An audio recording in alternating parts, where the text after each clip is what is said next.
రూపాయలు రైతులు రుణమాఫీ చేస్తే వాళ్ళ కన్న కనిపించకపోతే ఎట్లా అధ్యక్ష? ఈరోజు ఆడ తల్లులు 149 కోట్ల ప్రయాణం చేస్తే వాళ్ళకి కనిపించకపోతే ఎట్లా అధ్యక్ష? గృహజ్యోతి అధ్యక్ష 200 యూనిట్లు జగదీశ్వర్ రెడ్డి గారు ఊర్లో వెళ్ళాం అధ్యక్ష.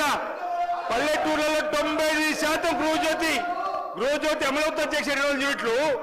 మహాలక్ష్మి స్కీము 21,000 కోట్ల అధ్యక్ష. మొన్న మా బట్టి విక్రమార్క గారు అంతర్జాతీయ మహిళా దినోత్సవం చెప్పిండు.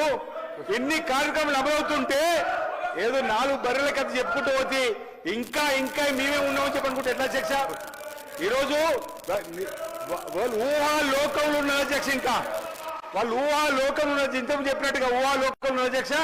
ఈ రోజు ఈ 15 మాసాల్లో ఈ ప్రభుత్వం అనేక చక్కటి సంక్షేమ కార్యక్రమాలను అమలు చేస్తున్నాం, ముందుకు పోతున్నాం.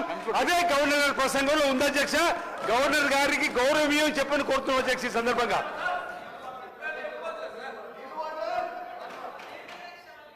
సార్ గౌరవ సభ్యులు మాట్లాడి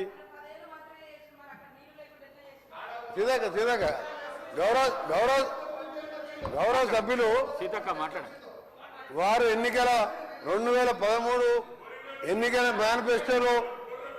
మేనిఫెస్టోలో కానీ మేనిఫెస్టో కంటే ముందు ఆయన పార్టీ పెట్టినప్పుడు కానీ ఒక అధికారానికి వచ్చేటప్పటికి ఒక 10 లక్షల సార్లు దళితుని ముఖ్యమంత్రి చేయకపోతే నా మెడ మీద తల ఉన్నది అను. నువ్వు ఇంప్లిమెంట్ చేసినావా? ఆఖరి దళితుడికి 3 ఎకరాల భూమి ఇస్తా, బోరేస్తా, మోటార్ ఇస్తా, 1.5 ఎకరం ఉంటే 1.5 యాడ్ చేస్తా, ఆయన ధనవంతుని చేస్తాను. చేసినావా? చేయలే. మూడవది, ఒక దళితుడు ప్రతిపక్ష నాయకుడు ఉంటే సంతలో పశువుల్లాగా ఎమ్మెల్యేలు కొనుక్కొని ప్రతిపక్ష హోదా లేకుండా చేసి దళిత వ్యతిరేకంగా నిరూపించుకున్నావు. ఇకపోతే తగ్గించా ఇంటికో ఉద్యోగం, డబుల్ బెడ్రూమ్, నీ బిడ్డలు తేడమనుకుంటారు. నీ చెప్పబడ్డావా? 1,00,000 అబద్ధాలు ఆడి 2 సార్లు అధికారంలోకి వచ్చిన మీరు మేము చేసిన కార్యక్రమాలు 1,00,000 కోట్ల మంది ఇవాళ ఆర్టీసీలో ఉచితంగా మహిళలు ప్రయాణం చేస్తున్నారు. చూస్తలేవా? 50 లక్షల కుటుంబాలకు 200 యూనిట్ల వరకు ఉచితంగా ఈ రోజు కరెంట్ ఇస్తున్న మాట వాస్తవం కాదు. ఒక ఇంటికి 600-700 అంటే సంవత్సరానికి 7,000 రూపాయలు ఇలా మిగులుస్తున్నాం.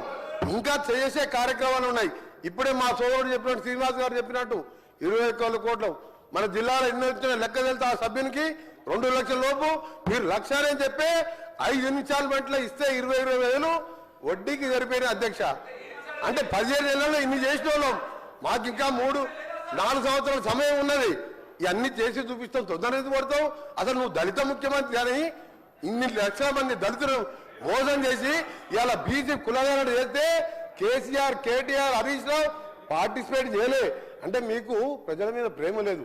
అధికారం కోసం తప్పుడు వాగ్దానాలు 1,00,000 వాగ్దానాలు ఇచ్చును. నీవిచ్చిన వాగ్దానాలు సగం అయిపోయాయి. మిగిలినవి కూడా చేసి చూపిస్తాం. తొందర పడకు. నువ్వు పోయి రైతుల దగ్గర కాదు, రైతుల కోసం ఎవరేం చేసిండ్రు, నారాయణ డ్యామ్ ఎవరు కట్టిండు, శ్రీరామ్ సాగర్ ఎవరు కట్టిండు, శ్రీశైలం ఎవరు కట్టిండు, ఎస్ఎల్బిసి నుంచి ఎవరు కట్టిండు, కల్వకుర్తి ఎవరు కట్టిండు, నెట్టెంబాడు, ఇవన్నీ చెప్పాలని చాలా ఉన్నాయి. గవర్నర్ ప్రసంగం మాట్లాడితే మంచిదని గౌరవ సభ్యునికి సలహా ఇస్తున్నా. మీరు చెప్పాలంటే చాలా ఉన్నది.